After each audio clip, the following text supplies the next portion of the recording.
Kia ora. Welcome back to class number 2 of Guard the Gospel. This video will cover the 2 Bible studies, Seeking God and the Word, and the 2 different approaches based on the 2 different types of people. Generally speaking, there are those with a Christian background and with a non-Christian background. So it's important to understand the person we're studying with so our approach can be more effective. In Acts chapter 17, Paul appeals to both types of people.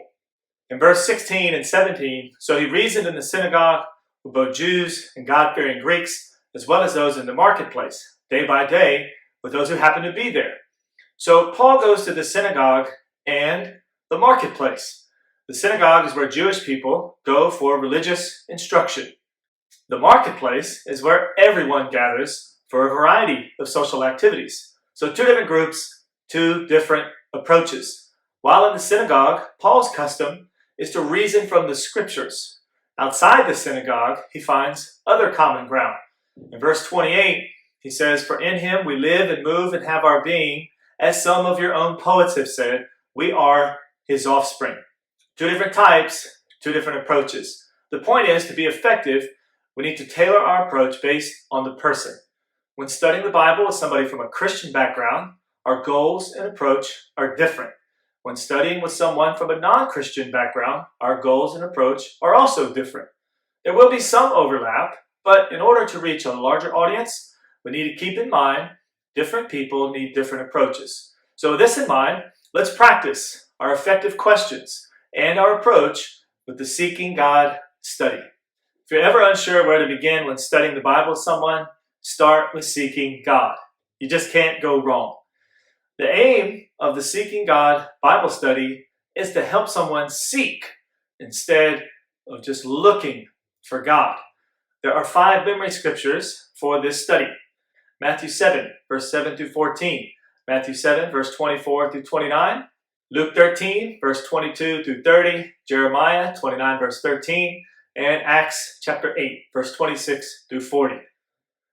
For the sake of simplicity, we're going to use one passage, Matthew chapter 7, verse 7 through 12. So let's assume we've used the first 10 to 15 minutes of the Bible study to get to know the other person. And one of us has already read the passage. Now we're ready to get down to business. This is when we begin to use our effective questions: interpretation, application, and contemplation. If the person we're studying with comes from a Christian background, here is probably a more effective approach with our questions. For interpretation, what does Jesus mean by asking, seeking, and knocking in verse 7? Also, what does Jesus say happens to the one who does these things in verse 8? So these questions are all about what does the passage mean? And when we talk about application, it's how does it apply to their life? So for these questions, we can ask, in your journey with God, does this describe your pursuit? Or has there been a time when you were asking or seeking or knocking? Or tomorrow morning, if you started to ask, seek, and knock, what would your day look like? And how would your priorities change? Now that we've got the juices flowing, we can ask them to contemplate the meaning of this passage and how it applies to their life. For instance, what might get in your way from truly seeking, as Jesus describes here in this verse? Or what might prevent you from seeking God over a long period of time? And are you willing to let someone help you seek God? So those really are tailored towards someone with a Christian background. In contrast, for someone with a non-Christian background with the same study, we might ask questions differently. For instance, for interpretation, we can still ask, what does Jesus mean by asking, seeking, and knocking in verse 7? And we can still ask, what does Jesus say happens to the one who does these things in verse 8? But we can also emphasize God's willingness to reward true seekers by asking, what does Jesus mean by verse 11? And then we can follow up by asking, do you think God will reward your effort?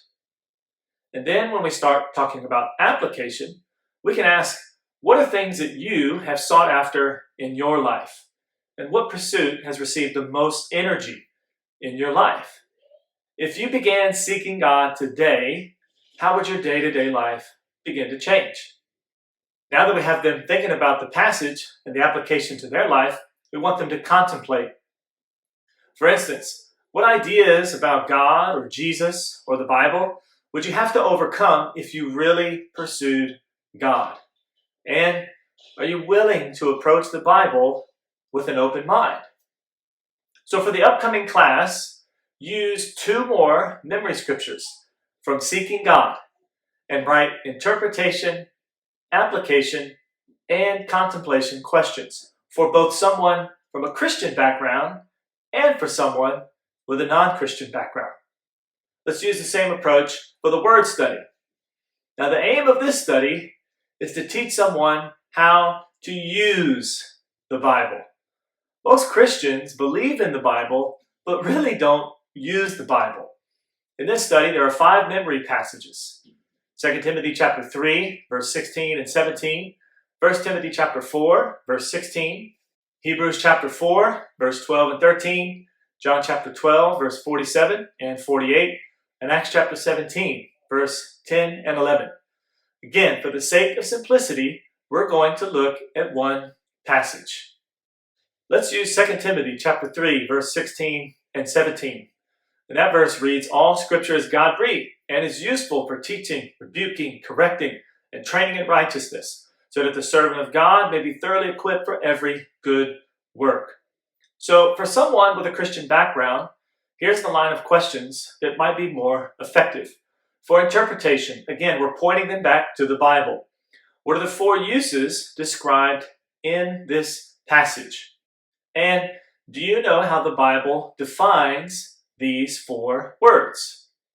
And in this passage, what is the goal of using the Bible?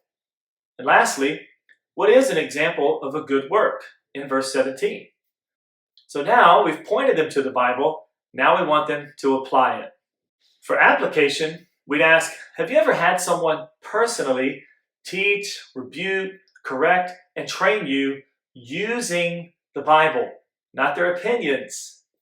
Do you feel equipped to use the Bible to teach someone, rebuke someone, correct, and train someone else? And last, have you ever sought out a personal spiritual trainer, somebody that used the Bible to help you grow in your faith?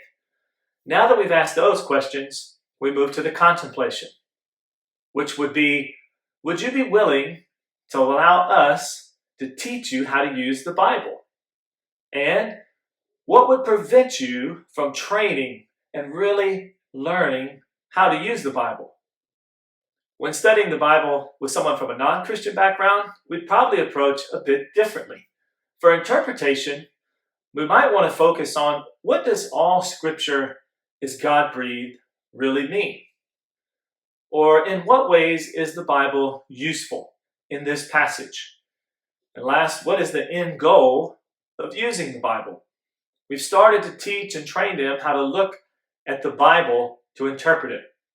For application, we might want to think broader than just how this verse applies. For instance, what is the most useful thing you own? That way it gets them thinking about how they use it, and that directly connects to how they can use the Bible. Also for application, in what ways would you find the Bible useful in your life? And finally, with contemplation, we could ask questions that are a bit more broad. For instance, would you be willing to investigate if the Bible is really from God? Or would you be willing to let us teach you how to use the Bible? And so for the upcoming class, use 2 more memory scriptures from the word study and write interpretation, application, and contemplation questions for both a person with a Christian background and a non-Christian background. Overall, keep in mind that God is still the major agent behind the scenes working harder than ever. And that means we ought to always be prayerful that God helps us discern how to help each person. At the same time, it's important to consider the most effective way to study the Bible with someone. and it's important to consider the questions which will allow someone to come to terms with the meaning of the Bible. Let's all make sure we're guarding the gospel. That's the end of the second class. See you in the next one.